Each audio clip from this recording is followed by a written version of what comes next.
పులంట ఇంత పడుతున్నదంట వేసేస్తుందంట. నేను కూడా దానికోసం వేసిస్తున్నాను. మా దగ్గర గోరుంది, మా దగ్గర వెల ఉంది. రమ్మని పులిని చెట్టు పేలాడగట్టే బాధ్యత మా కార్యకర్తలు.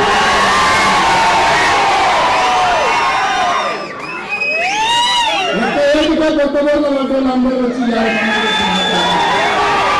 కార్యకర్తల శక్తి ఇప్పటికైనా మీకు అర్థం కావాలి. ఆ అహంకారం ఉంది, ఆ బలుపోయింది, ఆ మాటలేదు, ఇంట్లో తగ్గినట్టు లేదు. అధికార అహంకారం నుంచి బలుపు తగ్గినట్టు లేదు.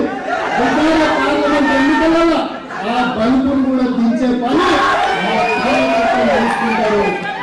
అందుకే ఇవాళ ఏది పడితే అది వాగకుండా ప్రజలు తీర్పిచ్చేందు, ప్రజా ప్రభుత్వాన్ని ఏర్పాటు చేసేందు, స్పష్టంగా ప్రజల దగ్గరికి వెళ్ళినప్పుడు ప్రజలకు మేము చెప్పినాం, దొరల పాలన వద్దు, ప్రజాపాలన కావాలి అని ప్రజలు ఆశీర్వదించిండు. ఇవాళ ఆశీర్వాదంతోనే మేము తెలంగాణ రాష్ట్రంలో ప్రభుత్వాన్ని ఏర్పాటు చేసినాం. తెలంగాణ ప్రజల ఆశీర్వాదంతోనే ఇవాళ గ్రేట్ బ్రిటన్కి వచ్చినాం. ఇంతమంది కుటుంబ సభ్యులందరినీ కలుసుకున్నాం. ఇవాళ తీవ్రంగా చూస్తాం.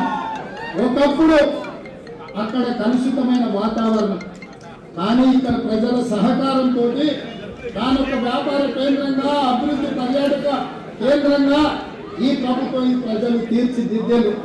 అందుకే ఈరోజు నా ప్రజలకు, తెలంగాణ ప్రజలకు మూసి రివర్ ఏదైతే ఉందో ఈ రోజు కాలుష్యంతో మూసి మొత్తము మురికి కూపంగా మారే.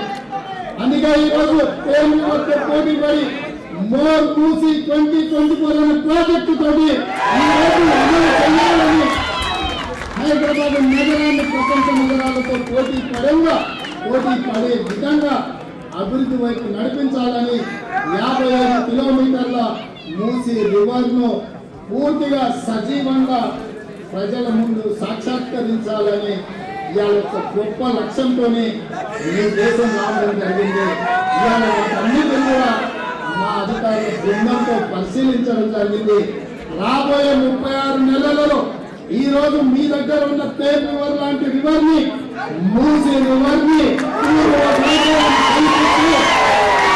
ప్రపంచంలో ప్రతి పర్యాటకుడు హైదరాబాద్